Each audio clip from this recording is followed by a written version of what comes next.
Hey guys, today Chase kind of on a whim just made some of the most delicious cookies that I have ever had, and they're super fall, so we just wanted to share that recipe with you guys.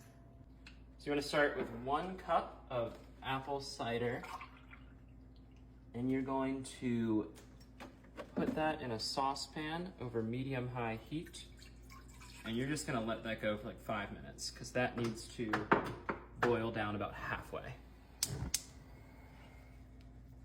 In the meantime, you want to mix together 1 cup of butter, room temperature or just a little bit melty, which is fine because we're going to be chilling this afterwards. And then a 1/2 cup of regular sugar, and then 1 packed cup of light brown sugar. You want to make sure it's light brown sugar. You can go a little over. And you are going to want to mix that for about 5 minutes on a low speed. Now this is an important step. You're going to want to play with your dog while you're waiting for that to mix. Hi Pixel, you good girl. And you can't leave your cat out either. Oh, hi again Pixel.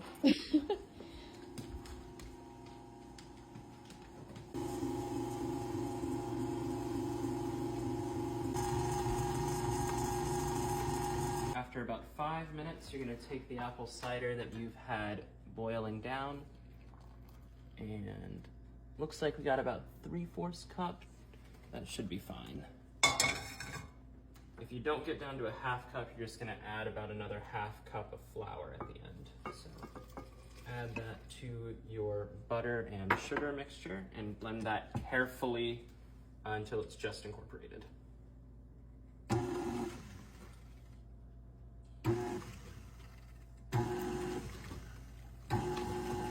Once you have the apple cider just incorporated, you're going to get about a 1/2 cup of cinnamon applesauce. Actually, I think we're going to do 2 1/2 cups here, so 1 cup. You're going to get about 1 cup of cinnamon applesauce. And this is not the fastest way to do that, so we're going to do roughly 1. And not only is this going to help give it a little more chew, it'll be really soft, but this is going to cool down that apple cider a little bit, and we want to do that before we add in the eggs so that we don't accidentally cook the eggs as we're adding them to our cookies. So we're going to do that. Got about a cup of applesauce in there, and like I said last time, we're going to incorporate carefully, slowly, until just mixed. Okay, so it's a bit unconventional to add flour at this point, but because it's such a wet mixture, it's going to really help us to make sure it doesn't go everywhere every single time we turn on the mixer.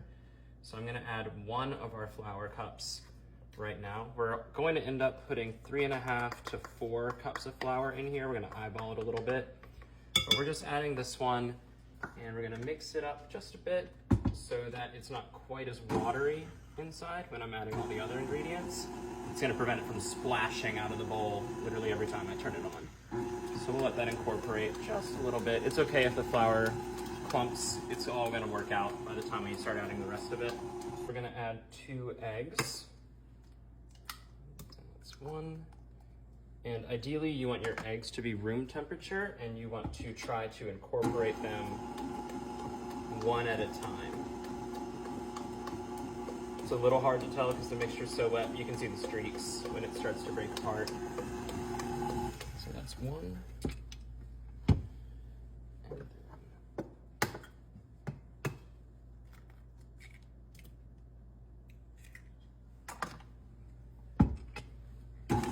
Okay, so from here you're going to add 1 teaspoon of vanilla, and then a tablespoon each of baking soda and kosher salt.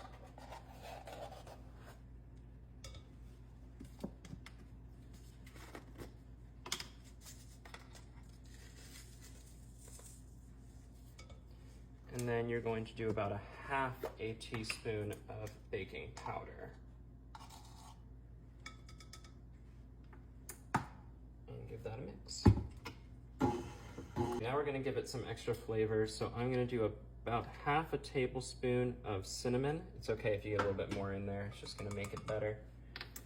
And then we are going to add in a teaspoon of apple pie spice. This is going to be like your nutmeg, your allspice, your cloves, and more cinnamon. I'm going to go a little heavy on that because it's really good. Okay.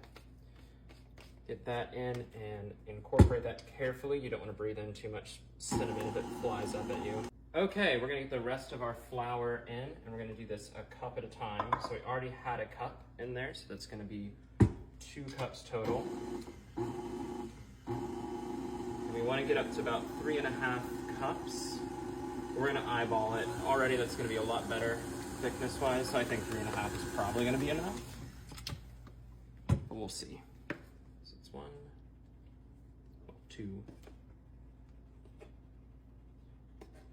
Really, you should weigh your flour, but I'm a little too lazy to do that. Okay, I don't think I boiled my apple cider off enough, so we are gonna go up to 4 cups on this.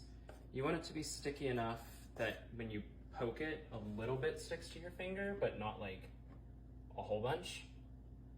So an extra cup should do the trick. And flour is gonna go pretty much everywhere.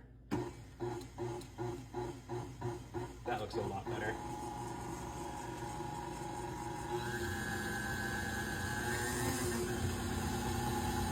You'll know it's done when it's got a sticky consistency, but it also like doesn't just immediately fall off the rubber spatula. So what you're gonna wanna do is pour that into some kind of extra container, and this needs to chill for at least 3 hours. You wanna make sure all of the butter that was in it re-solidifies, and that's going to help you with the consistency when you go to spoon it out. So 3 hours, though it's better to go up to a day. So 3 to 24 hours is what you're really aiming for.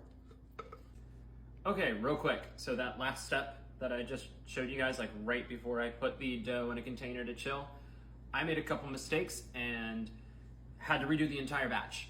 So you definitely want to make sure you boil the cider down to a 1/2 cup. You have to get it to a 1/2 cup. I used way too much cider, and you want to set it aside for about 5 minutes to chill. Mistake number 2, 5 cups of flour. Not 4, 5 cups. So given that my first batch of batter was bad because it was way too watery and did not have nearly enough flour in it, we just poured it into a loaf pan and made a kind of cake out of it, and that's pretty solid. So I'm not going to re-record myself making the icing for these, but it's really easy. You are going to do 1 thing of cream cheese, 1 stick of unsalted butter, whip that together, teaspoon of vanilla, 1 whole bag of powdered sugar, and you are just going to incorporate those slowly, and then about 2 tablespoons of heavy whipping cream. Then tablespoon of cinnamon and 2 teaspoons of apple pie spice, and that's it. You're gonna get a nice cream cheese icing out of that. Yum. So once the batter is ready and actually correct, you're just gonna wanna put it on a baking sheet. I just do big spoonfuls. I just kinda eyeball it. I like bigger cookies, but regardless, they're not gonna spread very much. They're gonna rise really fluffy, and they're gonna keep the shape that you kind of put them in here. So you can get a little close together, but not too close. Once you do have them on the baking sheet, they're gonna go in the oven at 350 degrees for about 13.5, maybe 14 minutes, depending on your oven. And then when they're done, they are going to look like those. They should be pale-ish on top, but they're going to have a nice brown on the bottom of the cookie. So that's how you know they are done.